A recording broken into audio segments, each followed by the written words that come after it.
This video is sponsored by Squarespace.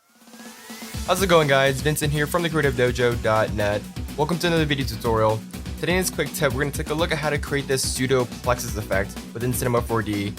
If you guys aren't aware of what the Plexus effect is, it's basically a plugin for After Effects that allows you to create these interesting connected vertex points within After Effects very easily using a plugin.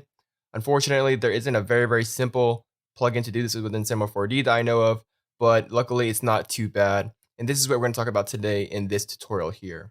So I've been seeing this effect being used quite a bit in Cinema 4D recently, especially on social media, and especially from a guy named Joey Camacho. He creates a lot of interesting, nice 365 renders, and he uses this kind of 3D Plexus effect pretty often here, like this image right here. This one's pretty cool.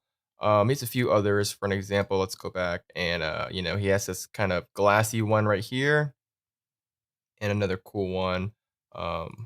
This image right here. So it's a very popular effect and it's quite easy to create. So I'm going to show you one way to do it. I'm going to go ahead and delete all this. I'm going to delete this and these two cloners. So let's go ahead and start off with an object here. This can be any object, any model, whatever you want to use. I'm going to use this object right here, the platonic object.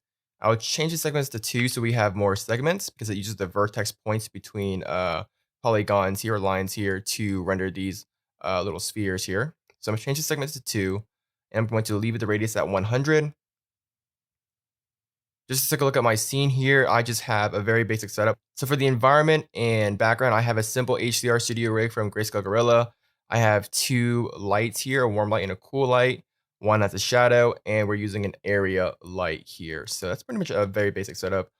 We have this object here. Now, Cinema 4D has something called the atom array, and this does something very close. We can just drag the platonic into the atom array, and instantly we have a nice, kind of Plexus effect here. So let me just scroll out of the camera here.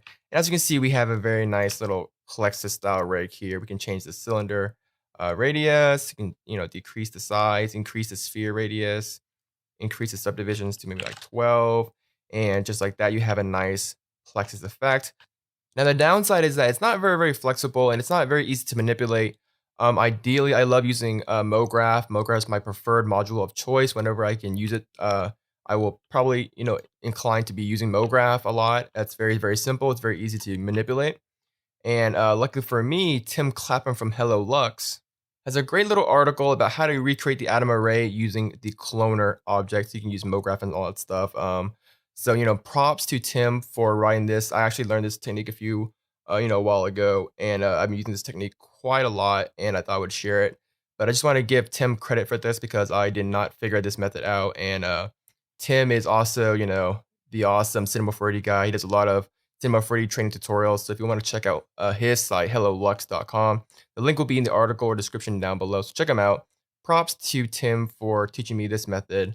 I'm just going to show you guys in video form, but, props to him. So I'm going to go ahead and delete, this atom array here. Let's go ahead and recreate the platonic here.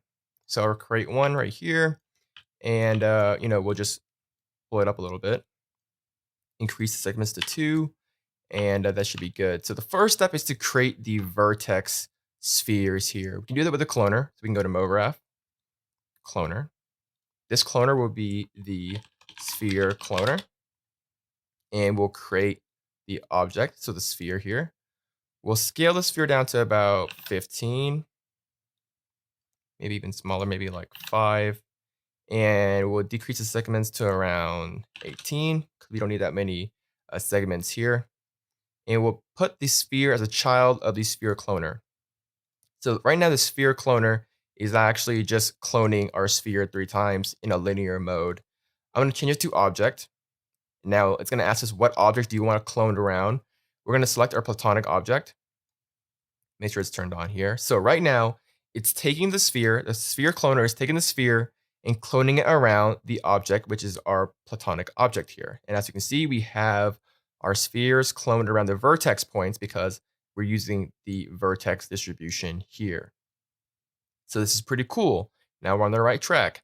So now we're going to create another cloner, MoGraph cloner.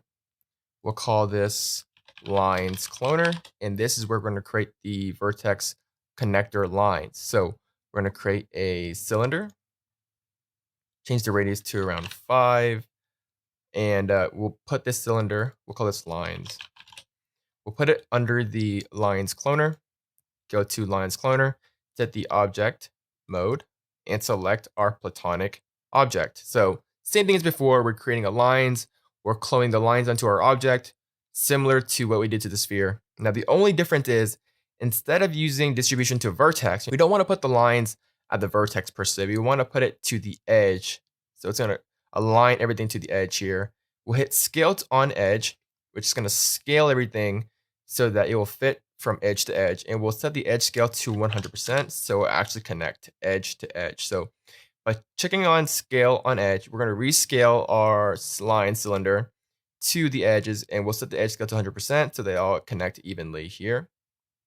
And I'll just go to the lines and just decrease the radius even more here. So maybe around 1. That's looking pretty good. And what we have now is our full Plexus object. And it looks very similar to the atom array object, only now it's purely in MoGraph, and we can do things like use effectors within MoGraph. You pretty much have the simplicity control of MoGraph. So for an example, we can even, we'll even use a displacer here. We'll use a displacer, and we will put that under the platonic, and we'll go to shading and use a noise shader. And we can just manipulate this thing. We can go to the object, we can increase the strength, and that will just destruct our platonic object, which is linked to the cloner, so the cloners will react appropriately. Everything is dynamic, everything's awesome. And of course we can add some materials to here. We'll maybe add a white material to the sphere cloner, and then a darker material to the lines, as well as the platonic object here. So what we have now is something like this, and just like that, we created a very nice vertex line connected Plexus pseudo effect within Cinema 4D. Before I move on, I want to go ahead and thank our sponsors over at Squarespace for sponsoring today's video.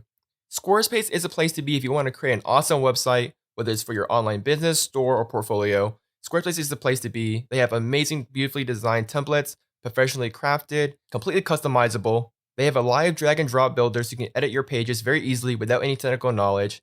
It's very easy to use. They have awesome support. I like Squarespace so much that I actually use it for my own personal website portfolio. Best of all, Squarespace is very affordable. Starting at just $8 a month, you can get a website up and running right now, as well as a free domain name for up to a year. You can start your free trial by going to squarespace.com/dojo. And when you're ready to check out, make sure you use the promo code DOJO to save 10% off your order and support the dojo. So check it out, squarespace.com/dojo. Squarespace. So that's pretty much it, guys. This is pretty much how you create a pseudo Plexus effect within Cinema 4D. You can get more intricate with this. You can use more effectors. For an example, you can use the random effectors. You can use the shading effector, the sound effector to create audio reaction, stuff like that. There's a lot of other cool things that you can do without really having to use a lot of technical knowledge like Espresso to link up things with the matrix object and stuff like that. So by using MoGraph, you can create this very easily with a lot of controls without all the complications of Espresso and stuff like that. So it's a pretty cool method. Thank you, Tim, once again for showing this method to everyone. Check him out at hellolux.com. That's pretty much it for this quick tip, guys. My name is Vincent Wynn from the Creative Dojo, and I'll see you guys next time. Bye, guys.